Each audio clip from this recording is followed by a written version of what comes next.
Bismillahirrahmanirrahim.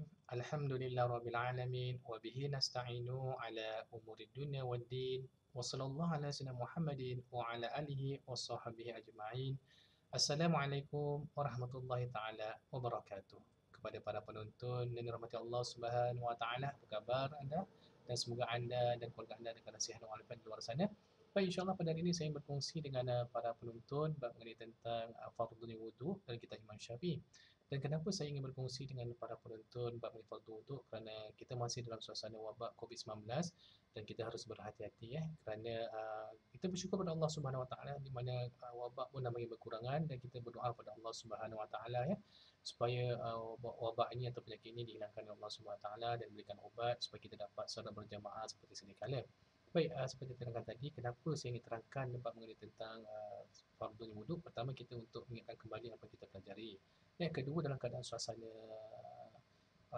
wabak ni, di mana kita ketahui bila masjid Alhamdulillah telah dibuka untuk solat berjamaah 5 waktu dan solat Jumaat, dan kita ketahui, dan di dalam fasa kedua 2A iaitu dan dalam bertahap-tahap, so far 50 orang lah yang dapat solat berjamaah. Dan para jemaah ni pun dikendaki untuk mengambil wuduk di rumah contohnya. Dan kenapa saya terangkan di sini, kerana mungkin ada jemaah di luar sana yang mungkin bertugas dan waktu zuhur nak ke masjid untuk solat berjemaah dan mengambil wuduk di tempat wuduk di masjid lah. Dan kerana mungkin ada di antara mereka yang mungkin mendengar dan untuk menjaga keselamatan dan merasa macam khawatir, maka tak payahlah berkumur-kumur ataupun mencuci hidung. Kita mengambil fardunya sahaja. Okay, dalam Al-Quran Allah berfirman surah Al-Ma'idah ayat 6, Bada'uzubillahi minasyaitanirrajim. Bismillahirrahmanirrahim. Ya ayyuhalladzina amanu idza qumtum ila sholati faghsilu wujuhakum. Yang artinya, wahai orang-orang beriman, apabila kamu hendak mengerjakan solat, maka basuhlah mukamu. Wa aydiyakum ilal marafi', dan kedua belah tangan kamu sampai siku.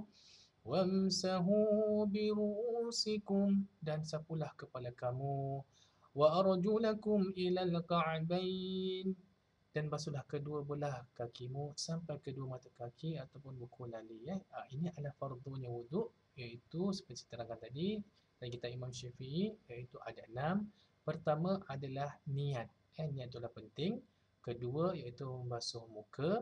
Ketiga iaitu membasuh kedua belah tangan.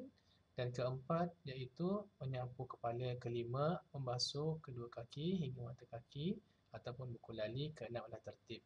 Di mana ini adalah fardunya wuduk. Contohnya kalau kita kat masjid, kita selalunya kalau waktu biasa kita akan berkumur-kumur dan mencuci hidung tapi kerana mungkin dalam keadaan rasa untuk menjaga keselamatan ataupun masa kerana di luar sana bercampur dengan orang lain yang digunakan, maka mereka pertama sekali iaitu membasuh tangan dan baca Bismillahirrahmanirrahim.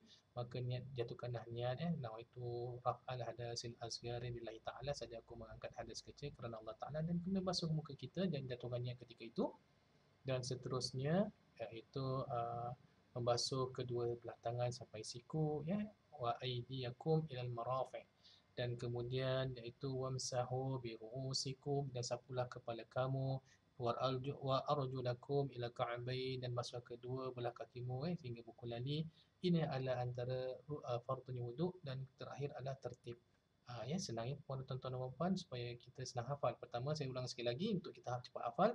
Pertama adalah niat, kedua adalah membasuh muka, ketiga membasuh kedua tangan hingga siku, keempat iaitu menyapu kepala, kelima membasuh kedua kaki hingga mata kaki atau buku lali, keenam adalah tertib.